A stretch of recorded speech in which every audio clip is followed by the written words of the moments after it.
అందరికీ నమస్కారం. సంతోషం ఫిల్మ్ న్యూస్కి స్వాగతం. ఈరోజు సినిమా విషయాలు తెలుసుకునే ముందు సంతోషం సురేష్ యూట్యూబ్ ఛానల్ని, సంతోషం అప్డేట్స్ యూట్యూబ్ ఛానల్ని, ఈ రెండు ఛానల్ని సబ్స్క్రైబ్ చేసుకోండి. మరి ఈరోజు సినిమా విషయాలు ఏంటో ఇప్పుడు మనం చూసేద్దాం. Dress కట్సీ by KLM fashion mall. Global star Ram Charan ప్రస్తుతం గేమ్ చేంజర్ సినిమా షూట్లో ఉన్న సంగతి తెలిసిందే. ఇప్పటికే ఈ సినిమా కోసం 4-5 లుక్స్ తో కనిపించారు రామ్ చరణ్.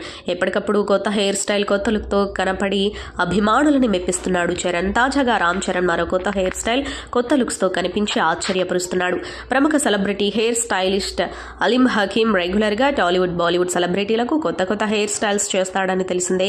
చరణ్ కి కూడా గతంలో 2-3 సార్లు కొత్త హెయిర్ స్టైల్స్ చేసి ఆ ఫోటోలని పోస్ట్ చేశాడు. తాజాగా మరోసారి రామ్ చరణ్ కి కొత్త హెయిర్ స్టైల్ చేసిన అలీం ఖాన్ చరణ్ తో దిగిన ఫోటోని తన సోషల్ మీడియాలో షేర్ చేశాడు. ఇంకేముంది, చరణ్ కొత్త హెయిర్ స్టైల్, కొత్త లుక్ అంటూ ఈ ఫోటోలు వైరల్ గా మారాయి. హృతిక్ రోషన్ కథానాయకుడిగా సిద్ధార్థ్ ఆనంద్ రూపొందించిన చిత్రం ఫైటర్. వారం తర్వాత వీరిద్దరి కాంబినేషన్లో వచ్చిన సినిమా కావడంతో ప్రేక్షకుల్ని ఆకర్షించింది. 250 కోట్ల భారీ బడ్జెట్తో దీనిని తెరకెక్కించారు. ఇది గణతంత్ర దినోత్సవం సందర్భంగా విడుదలైంది. మొదటి రోజు 24.60 కోట్లు వసూలు చేసింది. ఈ సినిమాకు మిశ్రమ స్పందన రావడంతో తొలినాళ్లలో బాక్సాఫీస్ వద్ద ఒడిదుడుకులు ఎదుర్కొంది. నెమ్మదిగా పాజిటివ్ టాక్ ను సొంతం చేసుకుని ప్రస్తుతం మంచి వసూళ్లను రాబడుతుంది. ఇప్పటి వరకు 337 కోట్ల వసూళ్లు రాబట్టిందని ట్రేడ్ వర్గాల సమాచారం. దీనిపై స్పందించిన హృతిక్ రోషన్ ఇంత మంచి విజయం సాధిస్తుందని ఊహించలేదు, ఈ సినిమాలో భాగమైనందుకు గర్వంగా ఉంది అని తన ఇన్స్టాగ్రామ్ లో పోస్టు పెట్టారు. ప్రముఖ హీరో ఎన్టీఆర్ కెరీర్ లో విభిన్న చిత్రం టెంపర్. పూరి జగన్నాథ్ దర్శకత్వంలో తెరకెక్కిన ఈ సినిమా బాక్సాఫీస్ వద్ద ఘన విజయాన్ని అందుకుంది. ఎన్టీఆర్ నటన సినిమాకు హైలైట్ గా నిలిచింది. ఈ సినిమాలోని కానిస్టేబుల్ మూర్తి పాత్ర కోసం ముందుగా ఆర్ నారాయణమూర్తిని దర్శకుడు సంప్రదించగా ఆయన తిరస్కరించారు. అందుకు కారణమేంటో ఈ సినిమా 9 ఏళ్లు పూర్తి చేసుకున్న సందర్భంగా చూద్దాం. ఆ పాత్రను ఎందుకు రిజెక్ట్ చేశారో ఆర్ నారాయణమూర్తి ఓ సందర్భంలో పంచుకున్నారు. టెంపర్ లో అంత గొప్ప వేషాన్ని నాకు ఇవ్వడానికి వచ్చిన పూరి జగన్నాథ్ కు నేను సెల్యూట్ చేస్తున్నా. ఆ పాత్రను ఆర్ నారాయణమూర్తి పోషిస్తే సినిమా ఆడేస్తుందని ఆయన నాకు ఆఫర్ చేయలేదు. నాతో ఒక గొప్ప క్యారెక్టర్ చేయిద్దాం, డిఫరెంట్ వేషం వేయిద్దామన్న ఉద్దేశంతో నాకు ఇవ్వాలనుకున్నారు. ఎన్టీఆర్ కూడా ఎంతో ప్రేమతో అడిగారు, కానీ ఈ పాత్రలో నేను నటించలేను, నన్ను క్షమించండి అని అన్నారు. ఎందుకంటే నేను జూనియర్ ఆర్టిస్ట్, క్యారెక్టర్ ఆర్టిస్ట్ గా కెరీర్ ప్రారంభించి హీరో స్థాయికి ఎదిగాను. ఇక నేను సినిమాలు చేస్తే 5-6 ఏళ్లకు మించి చేయను. అందుకే మళ్లీ నేను క్యారెక్టర్ ఆర్టిస్ట్ గా చేయకూడదని అనుకున్నా, అంతే తప్ప వేరే ఉద్దేశం లేదని తెలిపారు. ఆర్ మాధవన్, కంగనా రనౌత్లది బాలీవుడ్ లో సూపర్ హిట్ జోడీ. వీరి కాంబినేషన్ లో గతంలో వచ్చిన తను హిట్స్ మను రిటర్న్స్ వంటి బ్లాక్ బస్టర్ సినిమాలు వచ్చాయి. ఇప్పుడు మళ్లీ వీరిద్దరూ కలిసి సినిమా చేసేందుకు సిద్దమయ్యారు. నటి కంగనా రనౌత్ స్వయంగా ఈ విషయాన్ని పంచుకున్నారు. మాధవన్ తో కలిసి దిగిన ఫోటోను పంచుకున్నారు. దీంతో అభిమానులకు హ్యాపీ న్యూస్ అందించారు ఈ సూపర్ జోడీ. మాధవన్ తో కలిసి దిగిన ఫోటోను సామాజిక మాధ్యమాల్లో షేర్ చేసిన కంగనా రనౌత్, నేను నా అభిమాన నటుడితో మరో సర్ప్రైజ్ మూవీ కోసం జతకడుతున్నాను అని క్యాప్షన్ ఇస్తే, కంగనా రనౌత్ తో కలిసి పనిచేయడానికి నేను ఆసక్తిగా ఉన్నాను అని ఆర్ మాధవన్ పోస్ట్ చేశారు. ప్రస్తుతం వీరిద్దరూ స్క్రిప్ట్ రీడింగ్ లో నిమగ్నమై ఉన్నారు. ఈ సినిమా షూటింగ్ వీలైనంత త్వరగా ప్రారంభమవుతుందని తెలుస్తోంది. కోలీవుడ్ వర్స్టైల్ యాక్టర్ విజయ్ సేతుపతి నటించిన తాజా చిత్రం మేరీ క్రిస్మస్. చాలా రోజుల తర్వాత బాలీవుడ్ హీరోయిన్ కత్రినా కైఫ్ ఈ సినిమాతో సౌత్ లోకి ఎంట్రీ ఇచ్చింది. అంధాధున్ లాంటి బ్లాక్ బస్టర్ ను తెరకెక్కించి ప్రశంసలు అందుకున్న శ్రీరామ్ రాఘవన్ మేరీ క్రిస్మస్ మూవీకి దర్శకత్వం వహించాడు. రాధికా ఆప్టే, రాధికా శరత్ కుమార్ ప్రధాన పాత్రలు పోషించారు. జనవరి 12న థియేటర్లలో విడుదలైన ఈ మర్డర్ మిస్టరీ థ్రిల్లర్ ఆడియన్స్ ను బాగానే ఆకట్టుకుంది. తమిళతో పాటు తెలుగు, హిందీ భాషల్లో ఒకేసారి మూవీ విడుదలైంది. ఎప్పటిలాగే Sriram Raghavan taking, visuals, action scenes కు మంచి ప్రశంసలు దక్కాయి. ఇక విజయ్, కత్రినాల నటన కూడా అదిరిపోయిందని కామెంట్స్ వచ్చాయి. మెగా హీరో సాయి ధరమ్ తేజ్ రహదారి భద్రతపై హైదరాబాద్ పోలీసులు నిర్వహించిన అవగాహన కార్యక్రమంలో ముఖ్య అతిథిగా పాల్గొన్నారు. వాహనాలు డ్రైవ్ చేసేటప్పుడు తీసుకోవాల్సిన జాగ్రత్తలపై విద్యార్థులకు సూచనలు చేశారు. సాయి ధరమ్ తేజ్ బ్రేక్ లేకుండా సినిమాలు చేస్తున్నారు. రిపబ్లిక్, విరూపాక్ష, బ్రో సినిమాలు ఆశించిన ఫలితాలు ఇవ్వలేకపోయాయి. తాజాగా స్టార్ డైరెక్టర్ సంపత్ నంద్తో గాంజా శంకర్ సినిమా చేస్తున్నారు. సాయి ధరమ్ తేజ్ హైదరాబాద్ పోలీసులు సుల్తానుల్ ఉలూం ఎడ్యుకేషనల్ సొసైటీలో నిర్వహించిన రోడ్డు భద్రతపై అవగాహన కార్యక్రమంలో ముఖ్య అతిథిగా అతిథిగా హాజరయ్యారు. విద్యార్థులను ఉద్దేశించి మాట్లాడారు. ప్రతి ఒక్కరూ హెల్మెట్ ధరించమని, మద్యం సేవించి వాహనం నడపొద్దని రిక్వెస్ట్ చేశారు. 2021లో బైక్ ప్రమాదానికి గురైన సాయి ధరమ్ తేజ్ కు తీవ్ర గాయాలయ్యాయి. అనేక శస్త్రచికిత్సల అనంతరం ప్రమాదం నుంచి కోలుకుని అదే సంవత్సరం అక్టోబర్ 15న ఆసుపత్రి నుండి ఇంటికొచ్చారు. చాలా రోజులు డాక్టర్ల పర్యవేక్షణలోనే ఉన్నారు.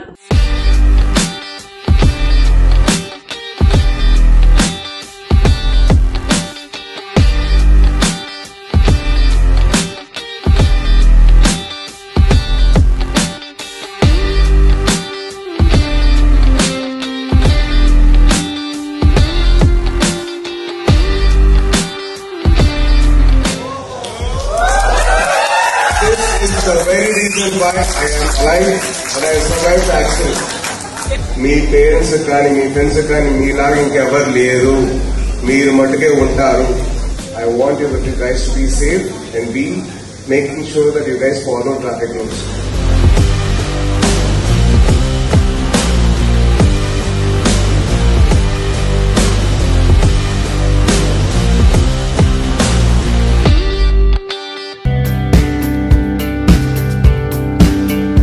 టాలీవుడ్ మేకర్స్ సినిమాలు తెరకెక్కించడంలోనే కాదు, వాటిని ప్రమోట్ చేయడంలో కూడా కొత్త ఆలోచనలతో ముందుకు సాగుతున్నారు.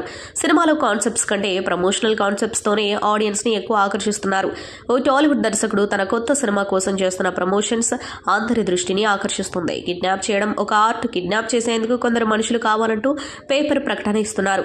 సంతోష్ కంభంపాటి దర్శకత్వంలో తెరకెక్కుతున్న కామెడీ డ్రామా మూవీ పారిజాత పర్వం తెలుగు యువతిని తన అందంతో మెస్మరైజ్ చేసే శ్రద్ధాదాస్ ఈ సినిమాలో ప్రధాన పాత్ర పోషిస్తున్నారు. సునీల్, చైతన్యరావు, మదాది, శ్రీకాంత్ అయ్యంగార్, వైవాహర్ష, సమీర్ తదితరులు ముఖ్య పాత్రలు పోషిస్తున్నారు. ఈ సినిమా కథ కిడ్నాప్ నేపథ్యంలో సాగుతుంది. ఆల్రెడీ ఈ మూవీ నుంచి టీజర్ రిలీజ్ అయి ఆడియన్స్ ని బాగా ఆకట్టుకుంది. ఇప్పుడు ట్రైలర్ రిలీజ్ కోసం కొత్తగా ప్రమోషన్స్ స్టార్ట్ చేశారు. సిద్ధార్థ్, శ్యామిలి జంటగా నటించిన చిత్రం ఓయ్ 15 ఏళ్ల కిందట రిలీజ్ అయిన ఈ సినిమా ఆడియన్స్ ను తీవ్రంగా నిరాశపరిచింది. పాటలు, స్టోరీ బాగున్నప్పటికీ థియేటర్లలో ఈ సినిమా డిజాస్టర్ గా మిగిలింది. హీరోయిన్ గా ఎంట్రీ ఇచ్చిన శ్యామిలి బొద్దుగా ఉండటం, క్లైమాక్స్ లో హీరోయిన్ చనిపోవడం వంటి కారణాల వల్ల ఓయ్ సినిమా బాక్సాఫీస్ దగ్గర బెడిసికొట్టింది. కానీ టీవీలో టెలికాస్ట్ అయినప్పుడు మాత్రం ఆడియన్స్ కు ఈ సినిమా తెగ నచ్చేసింది. దీంతో ఇప్పుడు ప్రేమికుల దినోత్సవం నాడు ఓయి సినిమాను రీ రిలీజ్ చేసేందుకు సిద్దమవుతున్నారు. ఈ క్రమంలో సినిమా టైటిల్ కు సంబంధించిన ఆసక్తికరమైన విషయాన్ని ఓయి సినిమా డైరెక్టర్ ఆనందరంగా తాజాగా వివరించారు. ఇది ఇప్పుడు సోషల్ మీడియాలో చక్కర్లు కొడుతుంది. మణిరత్నం సినిమాల్లోని హీరోయిన్లు, హీరోలను ఓయ్ అని పిలుస్తూ ఉంటారు. అంతేకాదు మన తెలుగు వారు కూడా ఈ పదాన్ని కామన్ గా వాడుతూ ఉంటారు. అందుకే తాను ఈ సినిమా కథ రాసుకునేటప్పుడు హీరోయిన్ క్యారెక్టర్ సంధ్య, హీరో క్యారెక్టర్ ఉదయ్ ను పేరుతో కాకుండా ఓయ్ అని పిలిచేలా డైరెక్టర్ ఆనంద్ రంగా కథ రాసుకున్నాడు. సందీప్ కిషన్ కథానాయకుడిగా విఐ ఆనంద్ తెరకెక్కించిన చిత్రం ఊరు పేరు భైరవకోన ఈ నెల 16న ప్రేక్షకుల ముందుకు రానుంది. ప్రచారంలో భాగంగా సందీప్ కిషన్ తాను ఎదుర్కొన్న ఆర్థిక ఇబ్బందుల గురించి మాట్లాడారు. ధనుష్ నుంచి ఫోన్ కాల్ వచ్చిన వెంటనే సినిమా చేయడానికి అంగీకరించాను అని సందీప్ పేర్కొన్నారు. థ్రిల్లర్ ఫ్యాంటసీ కథాంశంతో రూపొందిన చిత్రం ఊరు పేరు భైరవకోన. కావ్య థాపర్, వర్ష బొల్లమ్మ కథానాయికలు. సోషల్ మీడియాలో బాగా వైరల్ అయిన ఇందులోని పాటలు సినిమాపై అంచనాలను పెంచాయి. ప్రేమికుల రోజున 14న 100 స్క్రీన్లపై ప్రీమియర్ షోలను ప్రదర్శిస్తున్నట్లు సందీప్ ప్రకటించిన విషయం తెలిసిందే. సందీప్ కిషన్, విజయ్ సేతుపతి, గౌతమ్ మేనన్ ప్రధాన పాత్రధారులుగా మైఖేల్ చిత్రం రూపొందుతుంది. రంజిత్ జైకోడి దర్శకుడు. దివ్యాంశ, కౌశిక్, వరలక్ష్మి, శరత్ కుమార్, వరుణ్ సందేశ్ కీలక పాత్రలు పోషిస్తున్నారు.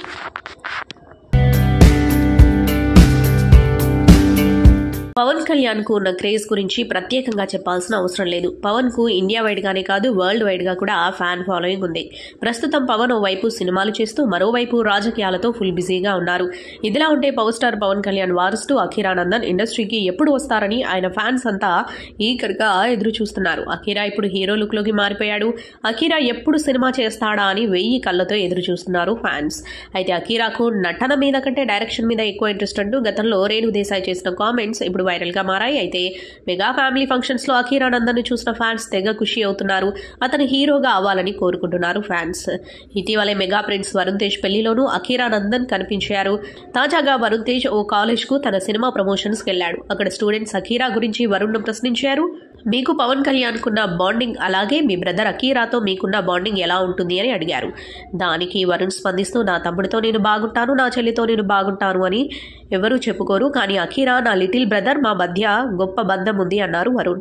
ప్రస్తుతం చదువుకోవడానికి విదేశాలకు వెళ్ళాడు, వాడు చదువుకుంటున్నాడు, చిన్న కుర్రాడు, ఇలాంటి సినిమా ఫంక్షన్లో అకీరా గురించి మాట్లాడకండి, దిష్టి తగులుతుంది అని అన్నారు వరుణ్. వరుణ్ చేసిన కామెంట్స్ ఇప్పుడు సోషల్ మీడియాలో వైరల్గా మారాయి. ఇప్పుడు ఇక్కడ వచ్చిన వాళ్ళ వేరే వేరే వాళ్ళు మీడియా మిత్రులు వాళ్ళు ఎవ్వరికి నేను థ్యాంక్స్ చెప్పను, కానీ ఒకే ఒక వ్యక్తికి థ్యాంక్స్ చెప్తాను. అదంటే మా ప్రియ మిత్రుడు లోకేష్ గారికి. ఇవాళ ఇక్కడ నేను కిరణ్ ఇక్కడ ఉండి ఎంత ఒక మొహం మీద పెద్ద చిరునవ్వులతో కళకళలాడిపోతూ ఉండి, ఇది కేవలం లోకేష్ గారి దయ వల్ల. అది మొత్తం ఇన్ని కెమెరాలు ఉన్నాయి, ఏదో ఒక కెమెరాలో నా ఫేస్ చూస్తాడని ఆశిస్తా. Lokesh, thank you very much. I can't tell you.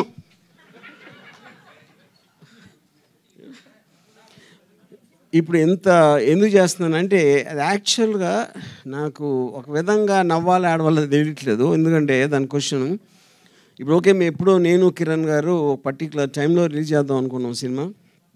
అది ఆబ్వియస్లీ మీ అందరికీ తెలిసిన విషయమే. లోకేష్ చేసిన పిటిషన్ వలన ఆ డీలే జరిగింది, వాట్ ఎవర్. కానీ ఇప్పుడు మేము ఎంత హ్యాపీ అంటే, ఎందుకంటే లోకేష్ ఎంత తెలివి అంటే తన వ్యూహం పన్ని సినిమా ఆపేద్దాం అంటే ఆపటం అనేది ఎవరు దేన్ని చేయలేరు. ఇప్పుడు డీలే చేయగలుగుతారు.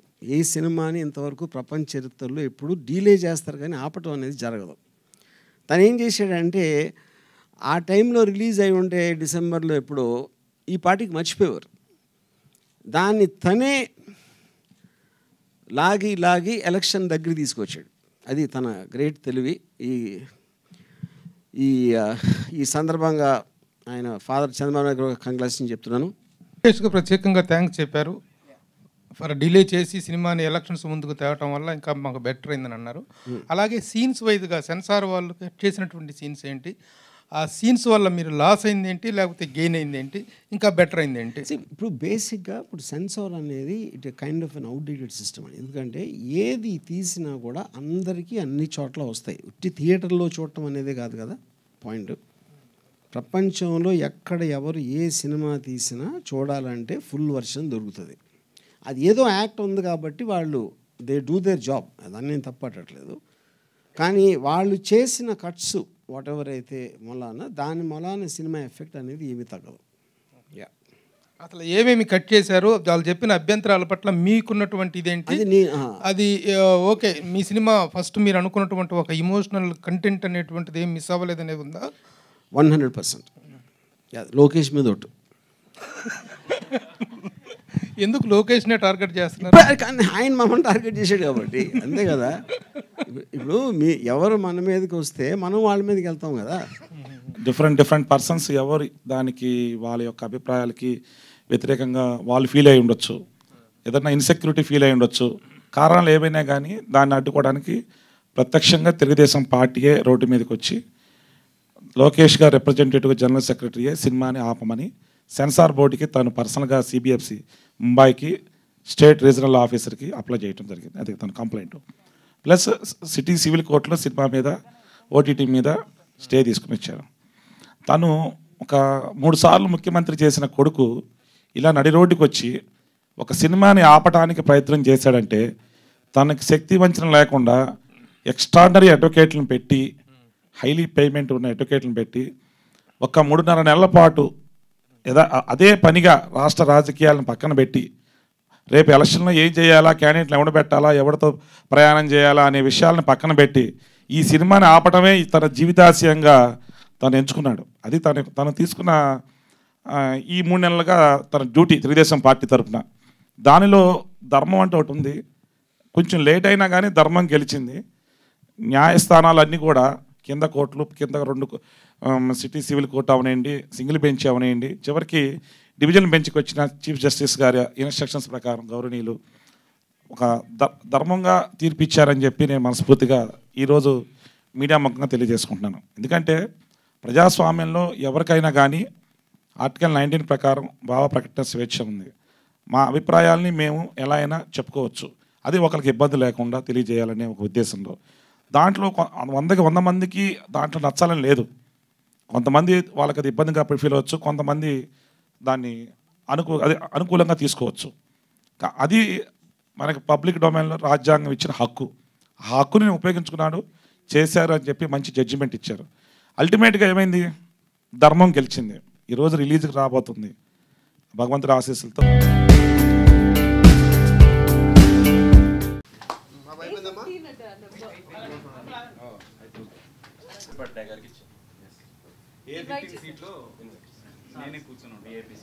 గుర్తుపెట్టుకోవాల్సింది ఏంటంటే A15లో ఆయన కనిపించాలి. కార్యక్రమానికి విచ్చేసిన మరి ఈనాటి మన ముఖ్య అతిథి సునీత మేడం గారు, అదేవిధంగా ఆర్పి పట్నాయక్ గారు మరియు మీడియా మిత్రులకు అందరికీ ఈరోజు మార్చ్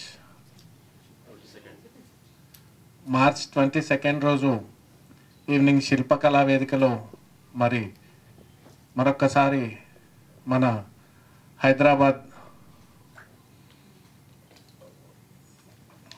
మ్యూజిక్ అభిమానులందరినీ తన గానామృతంతో మరి ఉయ్యాలు ఊగించడానికి సునీత మేడం గారు మరి 22 రోజు టైం ఇచ్చారు కాన్సర్ట్కి. ఆ కాన్సర్ట్ మరి మేడం గారి అభిమానులందరూ ఆ కాన్సర్ట్ని విజయవంతం చేయవలసిందిగా కోరుతూ ధన్యవాదాలు.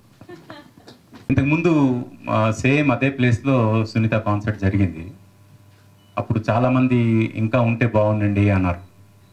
ఇంకా ఉంటే బాగుండు, కానీ అక్కడ హాల్ తాలూకు టైం ఏదైతే ఉందో అది ఇది అవడం వల్ల వాళ్ళ లిమిట్ దాటడం వల్ల ఇంకా కంటిన్యూ చేయడం అవ్వలేదు.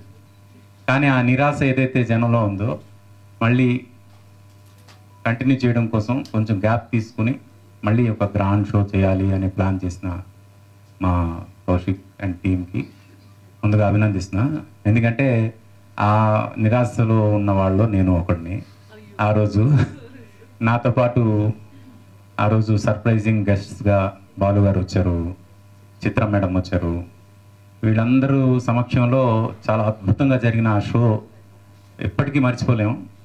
మళ్ళీ అంత గొప్ప అనుభూతి అందరికీ కలగాలనే ఉద్దేశంతో ఈ షో ఏదైతే జరగబోతుందో దీనికి అందరూ రండి. Again witness Sunitha, the melody queen, how is she going to be with her presence and with her singing. అయితే నేను ఈరోజు ఇక్కడికి ఎందుకు వచ్చానంటే, not just to take the first ticket, even to wish her good luck on behalf of the entire music fraternity. మా music fraternity అందరికి కూడా సునీత అంటే చాలా ఇష్టం. మా మ్యూజిక్ డైరెక్టర్స్కి కానీ, మా సింగర్స్కి కానీ, మా మ్యూజిషియన్స్కి కానీ అందరికి కూడా. అందుకు అందరి తరపున నేను రిప్రజెంట్ చేస్తూ మా సునీతకి బెస్ట్ విషెస్ చెప్తామని మా అందరి తరపున ఈ యొక్క ప్రోగ్రాం ద్వారా మొత్తం మా మ్యూజిక్ డైరెక్టర్స్ అందరి తరపున, మ్యూజిషియన్స్ అందరి తరపున, సింగర్స్ అందరి తరపున ఆల్ ది బెస్ట్ చెప్తూ make it again A grand success. God bless you. And March 22 ఎవరు మిస్ అవ్వద్దు. మిస్ అయితే మళ్ళీ మీరు ఒక అద్భుతమైన అనుభూతిని మిస్ అవుతారు లైఫ్లో. Music is the only thing which feeds the soul. మిగతా ఫుడ్ అంతా మన బాడీకి ఫీడ్ చేస్తే మ్యూజిక్ మాత్రమే మన సోల్కి ఫీడ్ చేస్తుంది. అలాంటి సోల్ని ఫీడ్ చేయాలంటే ఒక సోల్ఫుల్ మ్యూజిక్ ఉండాలి. అలాంటి సోల్ఫుల్ మ్యూజిక్ ఉండాలంటే సోల్ఫుల్ సింగర్ ఉండాలి. అలాంటి సోల్ఫుల్ సింగర్ సునీత పర్ఫార్మెన్స్ ఎలా ఉండబోతుంది అని నేను చెప్పాల్సిన అవసరం లేదు. ఇది తెలిసిన ప్రతి ఒక్కరు రేపు రాబోయే 22 మార్చ్ ఈ ప్రోగ్రామ్కి రావాలని మనస్ఫూర్తిగా కోరుకుంటున్నాను on behalf of all our musicians. Thank you. ఇది బాగా దయచేసి ఈ ప్రెస్ మీట్లో ఉన్నాను కాబట్టి రేపు మాకు కొన్ని టికెట్లు ఇవ్వండి అని ఎవరు నా దగ్గరికి రావద్దండి. నేను ఎవరికి అది గ్యారంటీ ఇవ్వలేను. మా ఫ్యామిలీకి కూడా నేను డెఫినెట్గా టికెట్లు కొనే తీసుకెళ్తాను. దయచేసి ఎవరైనా బుక్ మై షో నుంచే బుక్ చేయండి. Very important. ఇందులో చాలా తక్కువగా జరుగుతూ ఉంటాయి మ్యూజికల్ ఈవెంట్స్, కాన్సర్ట్స్ ముఖ్యంగా. సో అటువంటిది తను ఆలోచన చేయడంతో పాటు రిస్క్ తీసుకుంటూనే live in concert with Sunitha Upadrashta March 22వ తారీఖున సాయంత్రం నిర్వహించడానికి తను చేసిన ప్రయత్నం, అంటే తను ఆ కాన్సర్ట్ చేయాలన్న నమ్మకం కలిగినందుకు, చేస్తాను అన్న నమ్మకం కలిగినందుకు, చేయాలన్న ఆలోచన వచ్చినందుకు మనస్ఫూర్తిగా ధన్యవాదాలు. First Kaushik, thank you so much. మీ నాన్నగారు అంటే మా అందరికీ చాలా గౌరవం. అలాగే ఈ కార్యక్రమాన్ని స్పాన్సర్ చేస్తున్నందుకు నీకు మనస్ఫూర్తిగా ధన్యవాదాలు సార్. ఇవాళ ఒక ప్రెస్ మీట్ లాగా మాత్రమే కాకుండా ఒక చిన్న ఇమోషనల్ మూమెంట్ నేను ఫీల్ అయ్యాను. దాట్ ఆర్పి గారు మాట్లాడేటప్పుడు మ్యూజిక్ ఫ్రెటర్నిటీ అందరినీ రిప్రజెంట్ చేస్తూ మ్యూజిషియన్స్ అందరికీ నేనంటే ప్రేమ ఉంది, నేనంటే అభిమానం ఉంది అని చెప్తూ ఆయన నాకు శుభాకాంక్షలు తెలిపిన తీరు is very touching. You are not just my friend, but you are actually representative of music fraternity. యాక్చువల్గా చూసుకున్నా కూడా మ్యూజిక్ యూనియన్ ఏదైతే ఉందో తను నిర్వహిస్తారు. సో నిజంగా తన ప్రెజెన్స్ ఇవాళ ఈ ప్రెస్ మీట్లో ఉండటం అనేది చాలా స్పెషల్గా ఫీల్ అవుతున్నాను. చాలా చాలా థ్యాంక్స్ మీకు. నిజంగానే సర్ప్రైజ్ నాకు ఇది, కౌశిక్ ఇచ్చిన సర్ప్రైజ్. నేను కోరుకునేదల్లా ఒకటే, హైదరాబాద్లో డెఫినెట్లీ పబ్స్లో అక్కడ ఇక్కడ ఈవెంట్స్ అవన్నీ చాలా రెగ్యులర్గా జరుగుతున్నాయి అండ్ అవన్నీ డిఫరెంట్గా ఉంటాయి. బట్ బాలు గారు, అంతకుముందు ఘంటసాల మాస్టర్ గారు, జానకమ్మ, సుశీల గారు, లీల గారు, మనకి ఎంతోమంది లెజెండరీ సింగర్స్ ఒక లెగసీని విడిచిపెట్టారు అనొచ్చా? ఒక లెగసీ ఉంది. ఆ మ్యూజిక్ అంటే నాలాంటి వాళ్ళు, నా తర్వాత జనరేషన్, నా ముందు వాళ్ళు ఎవరైనా సరే యూనో అసలు ఈ రోజుల్లో పాడుకుంటూ ఉంటే తప్ప నెక్స్ట్ జనరేషన్స్కి పాస్ ఆన్ చేయటం అంటూ ఉండదు. సో 22nd జరగబోయే కార్యక్రమంలో నేను నా పాటలు మాత్రమే కాదు, ట్రిబ్యూట్ టు, ఈ మాట చెప్పడానికే నాకు చాలా కష్టంగా ఉంది, tribute to Balu sir, tribute your lot of legendary musicians and it's going to be definitely drenching melodious evening అవ్వబోతోంది అని అయితే నేను ఖచ్చితంగా చెప్పగలుగుతాను. This is the time to, in fact ఇలాంటి ఆపర్చునిటీ వచ్చినప్పుడు నాకేమనిపిస్తుంది అంటే, మనల్ని ఎప్పటి నుంచో ఎంటర్టైన్ చేస్తున్నటువంటి, అంటే చెవుల తుప్పు వదిలిస్తున్నటువంటి మ్యూజిషియన్స్ అందరికీ కూడా ఒక ఒక ఒక రెస్పెక్ట్ ఎలా ఇస్తాం మనం? వాళ్ళని తలుచుకొని ఆ క్షణంలో ఆ పాట అక్కడ మనస్ఫూర్తిగా పాడి వాళ్ళని తలుచుకుంటే అదే మనం వాళ్ళకి ఇచ్చేటటువంటి ఒక గొప్ప నివాళి. ఈ షూటింగ్లో ఎవరు ఎక్కడ వెళ్తే కూడా అటు తిరిగితే చాలు, సార్ బాగున్నారా మీరే, అలా అలా అందరూ ఎలా మమ్మల్ని అక్కడ చూసుకున్నారంటే ఒక 30-40 days అందరూ, అది కూడా సమ్మర్ హాలిడే, ఎండ, టూ మచ్ ఎండ, చాలా బాగా చూసుకున్నారు. అందుకే వాళ్ళకి ఒక డార్లింగ్ అని పిలిచాను నేను నా ప్రేమతో. అందరూ చాలా కోఆపరేట్ చేశారు. అలాగే నేను రాజధాని ఫైల్స్, దీని ముందు ఒక రాజధాని కోడి రమేష్ గారి డైరెక్షన్లో కూడా చేశాను, అందులో యమున గారు నాతో యాక్ట్ చేశారు. అలాగే ఇప్పుడు రాజధాని ఫైల్స్ కూడా నా భాగ్యకే వచ్చింది. ఇది ఒక పిక్చర్. ఇప్పుడు డైరెక్ట్ గారు స్టోరీ చెప్పినప్పుడు నేను కూడా భయపడ్డాను, ఇద్దరు హీరోస్ రిజెక్ట్ చేశారు, మీరు ఎలా చేశారని. నాకు ఆ స్టోరీ తెలుస్తుంటే నేను కూడా అప్పుడు ఆలోచన చేసేవాడేమో. కానీ నా బెస్ట్ ఫ్రెండ్ రవిశంకర్ గారు, ఇప్పటి నుంచి కాదు, ఎప్పటి నుంచో 90s నుంచి మేము ఇద్దరు ఫ్రెండ్స్. మార్నింగ్ వాకింగ్ కానీ అన్నీ. Is all well wisher also, my well wisher also. నాకు ఫోన్ చేసి ఫస్ట్ నన్ను అడగలేదు ఆయన పిక్చర్ చేయాలని, నీ అబ్బాయి ఏం చేస్తున్నాడు వినోద్, అబ్బాయి రెడీ అయ్యాడా అన్న. నేను లేదు, ఆడ ఇంకా షూటింగ్ రెడీ అవ్వలేదు అన్నాడు. కొన్ని రోజుల తర్వాత మళ్ళీ గ్యాప్లో 1 month గ్యాప్ తర్వాత, వినోద్ ఎక్కడ ఉన్నావు, నువ్వు హైదరాబాద్ ఎప్పుడు వస్తావు అని అడిగారు. నేను పలానా వస్తున్నాను కలు అని. నాకు స్టోరీ చెప్పలేదు, ఏం లేదు, మనం ఈ పిక్చర్ చేస్తున్నాం అంటే, ఎస్ మన పిక్చర్ చేస్తున్నాం అని నేను అలా భానుగారితో ఒక లైన్ ఇలాగే this is not a movie of political movie. ఇది ఒక రైతుల బాధ, దానికి ఎలా సమాధానం చెప్పాలి. మనం ఒక మంచి ఇల్లు కడతాం మంచి ఆశతో, ఆ ఇల్లు అలాగే పగిలిపోయింది అనుకోండి, మనకి ఎంత బాధ అవుతుంది. అలాగే రైతులకు కూడా వాళ్ళు ఇచ్చిన భూమి ఏమి ఉపయోగం లేకుండా పోయింది, దాంతో వాళ్ళకి ఎంత ప్రాబ్లం వచ్చింది, ఆ ప్రాబ్లం ఎలా సాల్వ్ అవ్వాలి, దానికి ఎలా పొలిటికల్ ఇన్వాల్వ్ అయింది, అదంతా ఈ స్టోరీలో. బట్ పొలిటికల్ అన్నీ ఎవరిని డైరెక్టర్ గారు పర్టికులర్లీ చూపించలేదు. నా క్యారెక్టర్ కూడా it is not a political character, పక్కా రైతు క్యారెక్టర్ ఇట్ ఈస్. నేను రైతుల ప్రాబ్లం ఎలా చేయాలి, ఎలా సాల్వ్ అవుతుందో, ఎలా మూమెంట్స్ వస్తుందో, దానికి సాల్వేషన్ ఏంటి. బట్ ఫ్యూచర్లో రైతులు అంటే డెఫినెట్గా ఒక ఇండియాలోనే అన్ని ఉద్యోగాలు ఉంటాయి, వాణి గారు చెప్పినట్టు. బట్ బెస్ట్ ఉద్యోగం రైతుల ఉద్యోగం అంటారు. ఎందుకంటే ఎవరు ఏ ఆఫీసులో పనిచేస్తే కూడా సాయంకాలం వచ్చి ఇంటిలో తినడానికి భోజనమే కావాలి, భోజనం ఎక్కడైనా చూస్తుంది. నేను ఒక రైతు బిడ్డని. రైతుల కష్టం చూసి, రైతులు పడుతున్నటువంటి వ్యధ చూసి నా వంతుగా నేను ఏదన్నా చేయాలి. అలాగే మీడియాలో ఇన్నేళ్ళ నుంచి ఉన్నాం, 24 ఏళ్ళ నుంచి. దాని ఎక్స్టెన్షన్గా సినిమాలో కూడా వద్దామనే ఉద్దేశంతో అనుకుంటున్నప్పుడు రైతులు పడుతున్నటువంటి కష్టం చూసాం, వాళ్ళ బాధ చూసాం, వాళ్ళ త్యాగం చూసాం. ఒక రైతు బిడ్డగా నాకు తెలుసు భూమికి రైతుకి ఎటువంటి అనుబంధం ఉంటుందో. ఎన్ని వందల ప్రాజెక్టులు ఈ దేశంలో, మెగా ప్రాజెక్టులు ల్యాండ్ ఎక్విజిషన్ మూలంగా ఆగిపోయినాయో చూసాం. అటువంటిది స్వచ్ఛందంగా ఇన్ని వేల ఎకరాల భూములు రైతులు వచ్చి ఇస్తే దాన్ని హేళన చేస్తూ వాళ్ళని క్షోభ పెట్టేది, దాన్ని ఇన్స్పిరేషన్గా తీసుకుని ఒక రైతుల పక్షాన్ని తీయాలి సినిమా అనుకున్నాం.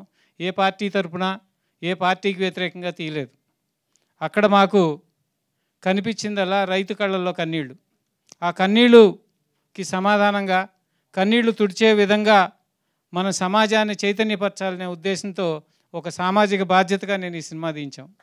వాళ్ళకి ఏ కష్టం వచ్చినా, ఏ ఆపద వచ్చినా బిడ్డలుగా మనందరం ముందుండాలి. అలా చేయకపోతే మనవనిగా మన జన్మకు అర్థమే లేదు. సో అలాంటి ఓ కష్టం వచ్చినప్పుడు అందరూ ఒకటవడమే కాకుండా ఒకే నినాదంతో, 1 for all, all for one, ఒక్కటి కోసం అందరూ, అందరి కోసం ఒక్కటి అనే నినాదంతో చేసిన యుద్ధమే ఈ రాజధాని ఫైల్స్. ఇంత మంచి అవకాశం నన్ను నమ్మి నాకు ఇచ్చిన మా డైరెక్టర్ గారికి, సార్ ప్రొడ్యూసర్ గారికి మనస్ఫూర్తిగా థ్యాంక్స్ సార్. ఏంటి మా పరిస్థితి అని కూడా వాళ్ళకి అర్థం కావట్లేదు. ఆ బాధ చెప్పలేం, కానీ ఆ బాధని, ఆ వాస్తవాన్ని సినిమా రూపంలో తీసుకొచ్చి నిజంగా ఐ థింక్ ప్రతి ఆంధ్రప్రదేశ్ పౌరుడిగా ఆర్ ఈవెన్ రాజధాని రైతులుగా we're forever in your డెప్ట్ to the producer, the director and the actors. Because ఇందా భాను గారు చెప్పినట్టుగాని it takes guts to act in a real movie. And that too ఇది ఎవరు అన్నట్టు it's not a political film, it's just a film which is based on how a government decisions ఒక రాష్ట్రాన్ని ఎలా effect చేస్తాయి, రాష్ట్రంలోని ప్రజలను ఎలా ఎఫెక్ట్ చేస్తాయి అని మీద తీసిన సినిమా. సో అలాంటి సినిమాని ఆ ప్రభుత్వం అధికారంలో ఉన్నప్పుడు ఇంత ధైర్యంగా ముందుకొచ్చి తీసుకొచ్చారంటే I can only say one thing. Because we've seen lot of people from first నుంచి కూడా ఇంత ఉద్యమం జరుగుతున్న మహిళలు ఇంతమంది రోడ్డు మీద పడి ఈడుస్తున్నా కూడా అదర్వైజ్ కనీసం తినటానికి కూర్చునే చోటు ఇవ్వకుండా అండ్ అండ్ ట్రోలింగ్ దెమ్ భయంకరంగా సోషల్ మీడియాలో and mentally, emotionally, physically what they were all going through. ఇంత జరుగుతున్నా కూడా none of them came forward in support because of only one thing, fear. But so I can say whoever acted in this film, from the kinda ninchunna assistant or you say light boy or whoever worked from that level to the producer and the director and to all the actors who acted in this film, you're all not real heroes, you're real heroes. ప్రజలందరికీ మనం ఇప్పుడు ఏ వృత్తిలో ఉన్నా ఒకప్పుడు మాత్రం రైతు బిడ్డలమే. ఆ రైతు బిడ్డలుగా ఆలోచిద్దాం. ఒక్కడి అహానికి వేల మంది రైతులు మోసపోయి ఉద్యమిస్తుంటే వెళ్లాలని ఉన్నా ఒక్కడుగు ముందుకు వేయలేకపోయాం. రాజధాని లేక మన రాష్ట్రం అవమాన భారంతో కృంగిపోతుంటే ఓదార్చాలనున్నా భయంతో ఓదార్చలేకపోయాం. ఇప్పుడు ధైర్యంగా రైతులకి జరిగిన మోసాన్ని నిలదీస్తూ, రాజధాని కోసం ప్రశ్నిస్తూ ఫిబ్రవరి 15న మన ముందుకొస్తోంది రాజధాని ఫైల్స్ చిత్రం.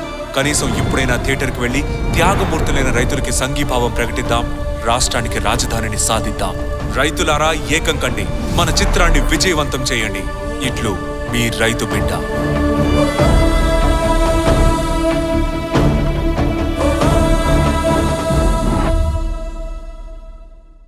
సంతోషం సురేష్ యూట్యూబ్ ఛానల్ ద్వారా ఎక్స్క్లూజివ్ ఇంటర్వ్యూని, ఎక్స్క్లూజివ్ లైవ్ షోస్ని, ఎప్పటికప్పుడు కొత్త కొత్త విశేషాలను మీకు అందించడం జరుగుతుంది. మీ మొబైల్ని యూట్యూబ్కి వెళ్ళి సంతోషం సురేష్ అని టైప్ చేయండి, అలాగే సంతోషం అప్డేట్స్ అని టైప్ చేయండి. ఈ 2 ఛానల్ సబ్స్క్రైబ్ చేసుకోండి, ఎప్పుడు సబ్స్క్రైబ్ చేసేయండి. Thank you. Dress కట్సీ by KLM fashion mall.